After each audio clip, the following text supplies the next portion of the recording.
Hi guys, welcome back to my channel. We are on episode 4 of Black Lightning. The burning topic is race inequality. I have sensed it all throughout this episode and they're dropping it in very obviously, and I like that because it's issues that we're just not addressing and have not been addressed. So the first one liner you had was from Black Lightning himself, but he was talking from Jefferson's mouth, and he said black kids ODing ain't never been newsworthy. So that just tells you straight away that they don't put pressing issues onto the news.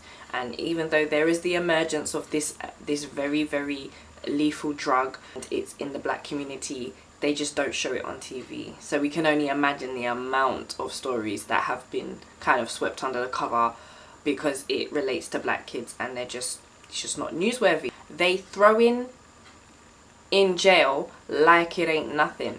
So that came from 2bit. There's a documentary, I will link it right here below right now for you to check out, and I will put it in the description box for you to actually watch if you've not watched it. For example, Khalif Browder, that is a prime example of people's lives being thrown away on minor charges. Khalif Browder got locked up for apparently stealing a backpack. I'm not saying by any means that black people are the only people who get thrown in jail unfairly.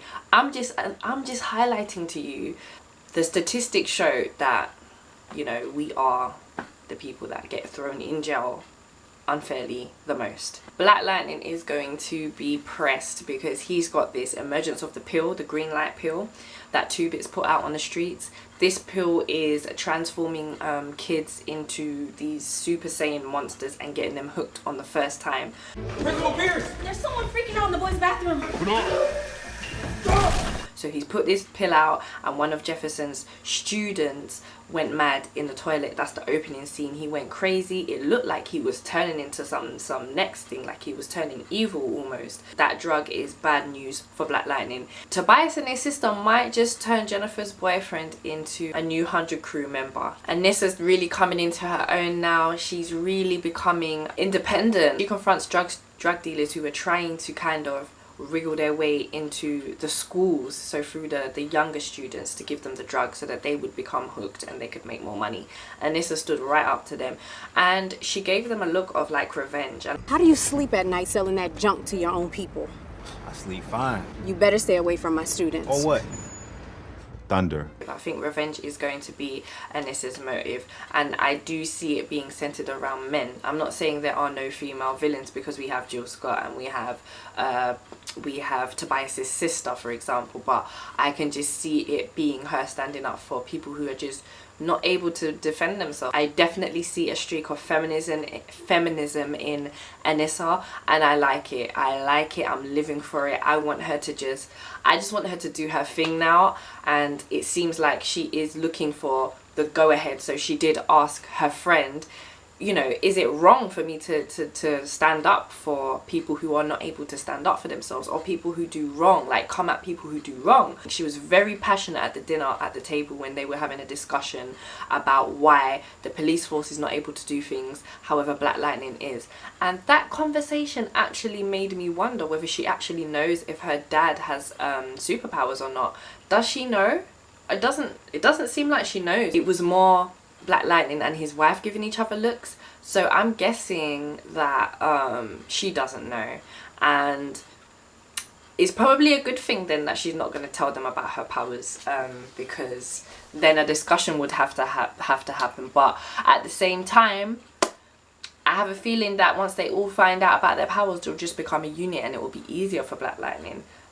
But then Lynn, she's gonna have something to say about that, guys, definitely. Jeff was just like giving Lynn the smug face. He was definitely loving the fact that Anissa was speaking up for Black Lightning, and I think that's all he wants. He just wants support. And when Anissa says I'm sure his family supports him, he was relieved, I think, and happy and almost proud. He had a proud dad moment when he looked at her and was like, yes, you're sticking up for me. And I think he needs that. I really love his character. I like how his character's developing, and I'm warming to his character because I can see that he's passionate about, you know, sticking up for people. The Lady Eve, she's basically revealed to us that he was the one that was supposed to kill Black Lightning.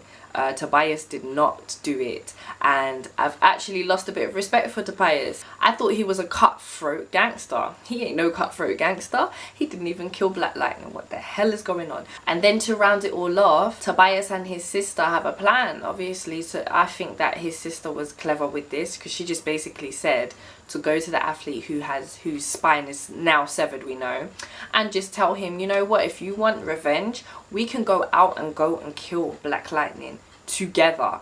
So we just might have another 100 crew member. It's a setup of storylines, so this was kind of just a quick movement into a different type of storyline. That's what this whole episode was. So yeah, when I just want to look at the dynamics between Black Lightning, Mr. Jefferson, and Lynn. So there isn't much going on, much at all, but I sense, guys, that the vice principal, which is the lady, the beautiful lady who always comes in and out of his office, has feelings for him. I have a feeling she has feelings for him. The way that they've directed the scenes, you can see that she's looking at him, but he's looking over there, for example. So you can see her interest is in him. She's looking directly at him when she's saying this. Anything you need, I'm here. She said it twice now. The first time she said it, I actually thought that, but I didn't know, so I didn't mention it, guys. But I'm telling you, there's gonna be something come out of this because of the tension that's building between him and his wife. But I don't think she's gonna be able to make it happen, because Jefferson loves his wife and they are a very strong family unit. It's either that, or she knows that he's Black Lightning and she's taken like to him because of it, if you know what I mean. We need to throw some, you know, throw some juice into this storyline and just mix it up a bit, you know. I'm looking forward to episode 5, and I will definitely see you in the next one. Until then, guys, be blessed and have an amazing week. Take care, guys. Bye.